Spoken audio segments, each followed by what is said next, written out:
You know what conservatives will never be good at? Art.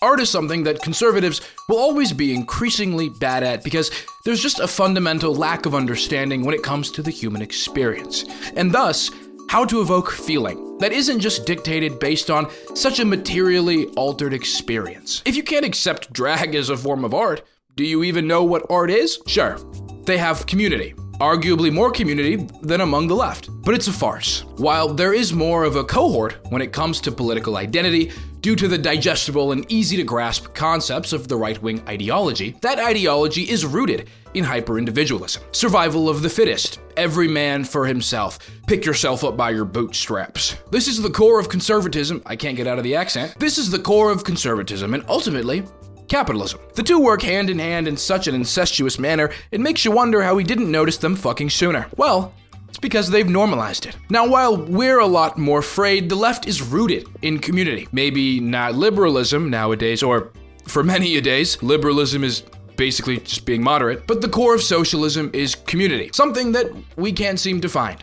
So, why are conservatives, whose perspective on life is literally based in helping yourself before you help your neighbor, able to find more common ground, more footing, and have more of an influence than those of us whose beliefs are actually centered around community itself? Well, it's because of social media. The current social media landscape thrives on short and clickable content that right-wing propaganda does a very good job of formatting too. Social media has been the great propaganda machine of this decade that will surely go down in the history books.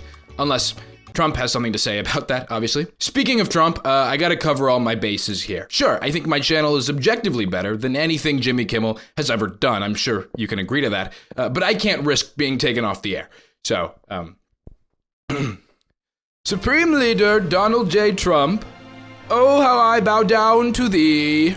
Give all of my services and gratitude to thee, and would never, ever, ever even think about talking ill of thee. Charlie Kirk was my idol. Sure, we had some feuds, had some beef, but all is forgiven and forgotten as he was a decent. No, he was a good.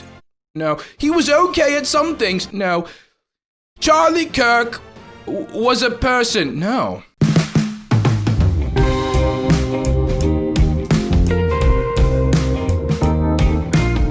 I've already said my piece about Charlie Kirk in a YouTube post. If you would like to read it, you can pause here, but there's a lot of nuance when it comes to understanding what it is that we feel. And I think that it is a very humane and intrinsic thing to feel empathy for the tragic death of an individual, while also thinking that that individual was a racist scumbag who should be remembered as such. Now, this video is not about Charlie. It's about the legacy that he's leaving behind. Because while he can no longer monetize off of taking advantage of the naivete of young college students, there is still a vacuum that has to be filled. And unfortunately for us, there is a massive conservative cultural shift going on with many candidates rearing their heads ready to go. And today, we're talking about that conservative shift in the mainstream and on social media, specifically on Instagram. Speaking of mainstream, my good friend Hassan and I just interviewed a student present at the Charlie Kirk assassination for the new channel that we just started called Mainstream Media, where we're doing a news broadcast spoof and taking a satirical approach to all things news and media. So if you're interested in any of that, please go check out and support the channel. Anyway, back to the video. I mentioned conservatives being bad at art. I didn't say that for no reason. Did you know that the online right is so organized that they have a community merch store? Well, they do. Red pill threads become the resistance. My favorite bit is conservatives pretending to be the resistance.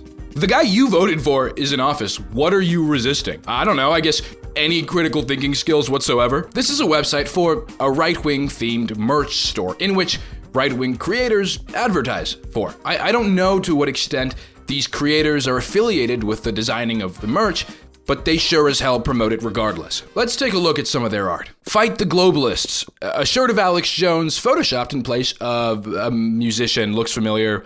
Is it Travis Scott? I don't want to get that one wrong. Nice. Nick Fuentes quote. Not his strongest, I'd say. White ass going hard as fuck. An AI-generated image of the Burger King guy who called black people the N-word on a plane. Kick the off the plane!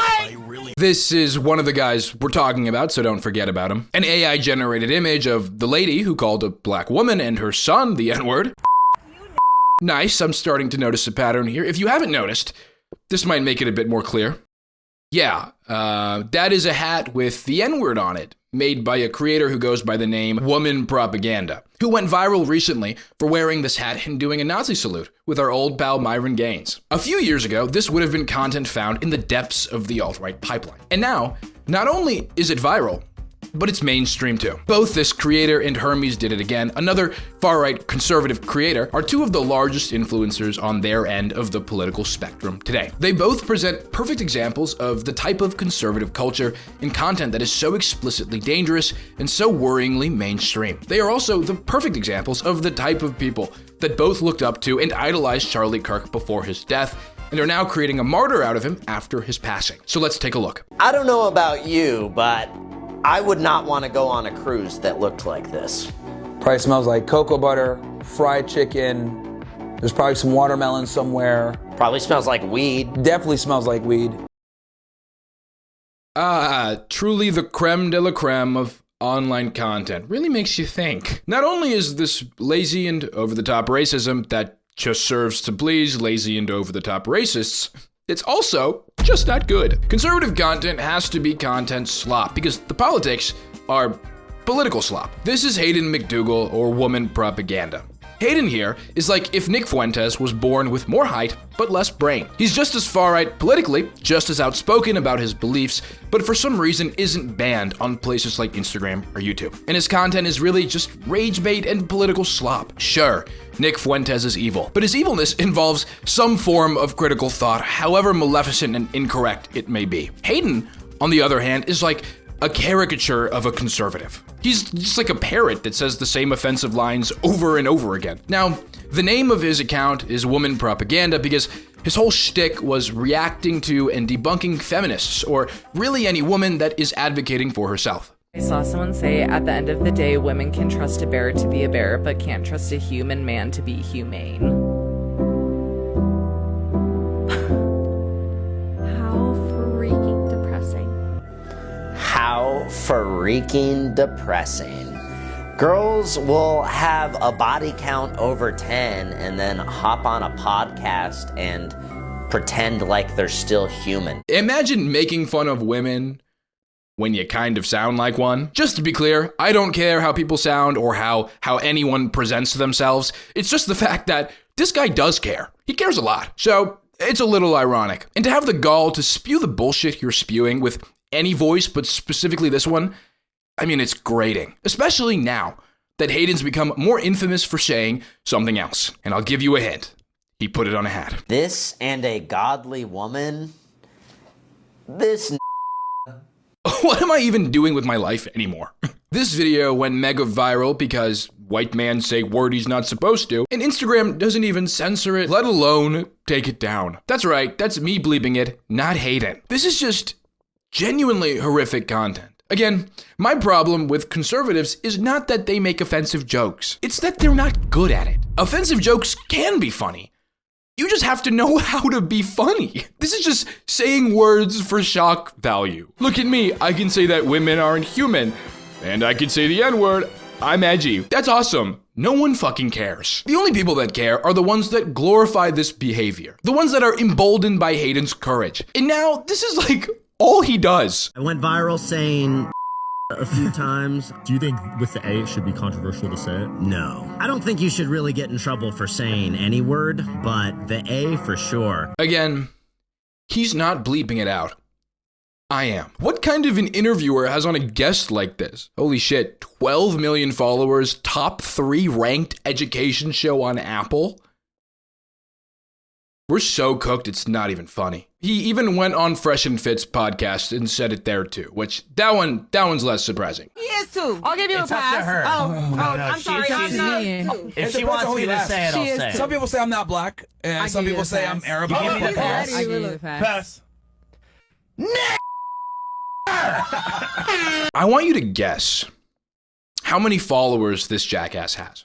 Now take that number and multiply it by 5. Because he has over 1 million followers on Instagram. Over 1 million people saw this video and other videos like it and thought, now this is quality content. Not only are we going to go extinct sooner than we'd like to, but we deserve it. Now, the other creator that I wanted to talk about doesn't explicitly say slurs, at least on camera, but he is just as far right and maybe more stupid too. His name is Hermes Did It Again. Hermes is another interviewer and self-proclaimed unbiased journalist, which we've had the pleasure of covering a few of those on the channel. And usually, if you're the one clarifying you're an unbiased journalist, you're not unbiased or a journalist. Hermes, like Hayden, is unable to apply any critical thinking skills into any of his questions or arguments whatsoever.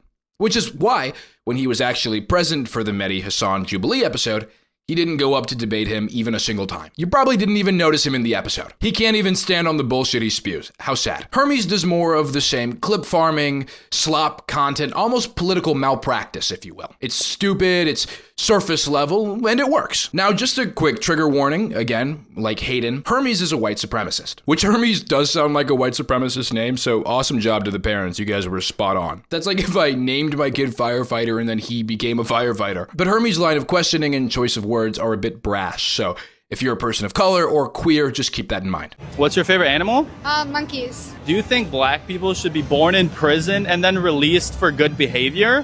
What did you get from my answer about my animals to that question? How did that come up? Yeah, there's really not a lot for me to debunk here because he's just like explicitly racist and obviously wrong. High crime rates stem from high poverty, which stems from low access to resources, which we infamously and historically withhold from black people. But I know that Hermes here just thinks that black people and people of color are subhuman. So any argument I make won't change the mind of anyone that thinks like this. How long can you cry victim for? Like, that was ages ago at this point. Are you gonna cry victim for the rest of your life? Like, are you still oppressed? Like, I understand even the CIA brought drugs or whatever, invented rap music to try to hurt the black community, but... Wait, the CIA invented rap music? Did I hear that right?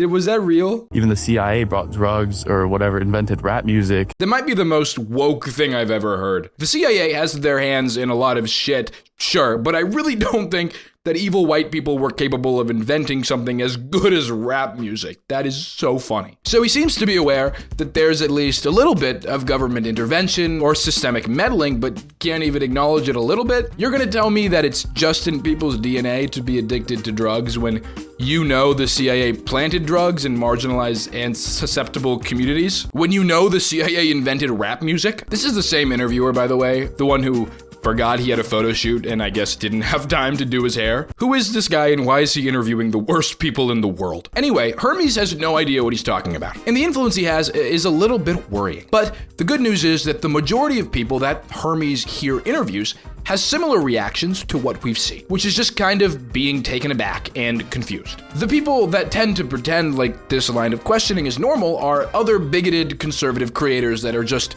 doing a collab with Hermes. So it eases my mind, and it should ease yours, that the average person and the average interaction does not reflect your daily scroll on Instagram. Would it be a little odd if in someone's religious book it said the age of consent is 3?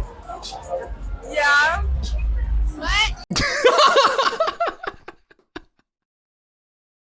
That is so funny. That's so funny. What? Sorry, we can't hear you. We're too busy trying to have fun. He's such a loser. Oh my God, leave these people alone. They came out to have a good night and you're just being Islamophobic and ruining it. Yeah, we on the left make everything political. Jesus Christ. Would you rather have an all-black national soccer team that wins or an all-white English national team that loses? I mean, as an Aussie, like,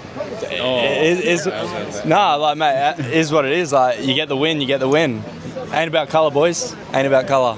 It's all about getting the win, mate. So, do you think a black guy can be English? Of course, mate. Yeah. Like, I've only been here 2 months, and like most English fellas I've met, the black fellas, mate, like they're good boys. Like, this poor guy being interviewed probably thinks he's on a prank show. Like, yeah, black people can be Australian. In fact, it doesn't actually matter who you are or what you look like in order to be accepted. I also like what he says at the end. If you're a good cunt, you're a good cunt. If you're a cunt, you're a cunt. Doesn't matter about skin tone, mate. Just breaking it down for Hermes on the most basic level his tiny brain can comprehend. Are you pro-Palestine? Yeah, of course. Free Palestine. Are you pro the LGBT community? I am gay. This guy's so stupid. This guy's so dumb. That's so funny. Are you pro the LGBT community? I'm gay. What do you know what would happen to LGBT people in Palestine? Yeah, but I don't care. Really? Because something bad is happening to them, so it doesn't matter if they would support me or not. I'm still going to respect them as human beings. So you don't care if they would kill you if you went over there? No. You're still going to support them? Yeah. Great response to such a dumbass question. His brain can't compute the unconditional empathy. Shout out to this person for owning him by just being a good person. Also, Palestinians being anti-LGBT so we shouldn't care about them dying is such a tired argument. What, you think they have the luxury and privilege to educate themselves on gay rights and trans rights? No, they're too busy getting bombed. Maybe if they could live, they'd have that opportunity. And okay, like Hermes here cares about gay or trans people. Jesus, give me a break. Both Hermes and Hayden have come to be the staple of the conservative Instagram influencer. Their existence on the platform properly represents the social media environment that encourages this type of terrorizing content. I think it's safe to say that their beliefs or identity should not represent any side of mainstream politics. I also think it's safe to say that the tragic death of Charlie Kirk is making people forget the kind of man he was and the kind of men he influenced. But it's also so important to note that this is social media and not real life. And as I've showed you, the average person is not as much in agreement with a lot of the things that these people say. Tomorrow on September 11th, 2025, I will be organizing a White Lives Matter protest in Miami, Florida at 1 p.m. I will post the exact location on all my social medias 1 hour prior to the event at noon. This will be a non-violent demonstration. Do not bring any guns, knives, or any weapons. The only thing you will need is yourself, your spirit, any posters that say White Lives Matter, and any pictures of faces of the white victims that have been brutally murdered or beat down by the system or by any of these savage animals. Sorry, I can't take anything that he says seriously. Shortly following the death of Charlie Kirk, Hermes organized a White Lives Matter protest in Miami, calling for people of white skin to march for other white people that were brutally murdered by the system and those savage animals. Like the white guy that killed Charlie Kirk. Maybe you should be protesting white-on-white violence, Hermes. Anyway, with all the content I showed you today, it wouldn't be wrong of you to think that maybe there was a big turnout at this White Lives Matter protest. After all, Charlie Kirk had just passed. There's a lot of white rage. We're living in a harshly divided political climate. But it may please you to know that the turnout was a little bit disappointing to Hermes standards. So if anyone was curious how the White Lives Matter protest that I tried to set up yesterday went, it went pretty disappointing, I'm not gonna lie. There was only about, 30 people who showed up. Only 30 people. So, do white lives really matter, Hermes? I guess we'll never know. Hey, I for one think that all lives matter. Now, while these online influencers don't translate well to real life and real people, I'd also like to remind you that they are short-form content creators. It's easier for reactionaries to take over short-form content platforms, but we progressives can take over long-form spaces, like YouTube. These guys' numbers don't translate well to YouTube. You want to know why? Because their audiences have the attention span of a goldfish. Spaces like YouTube foster more potential for educational and meaningful content that I genuinely believe can put us back on the right track. We on the left need to organize properly and consistently, and I actually think that long-form content is the best way to do that. Let conservatives have their rage bait slop content, while we can focus on creating real connection with real people. Thank you so much for watching. If you would like to support me and my content so I can keep doing this full-time, consider becoming a channel member. Not only will you be supporting me, but you'll also gain access to a bunch of different channel perks, like shoutouts and new videos early. Speaking of which, shout out to the channel members. You guys rock. Thank you. And I'll see you next time. Bye-bye. Bye. Bye.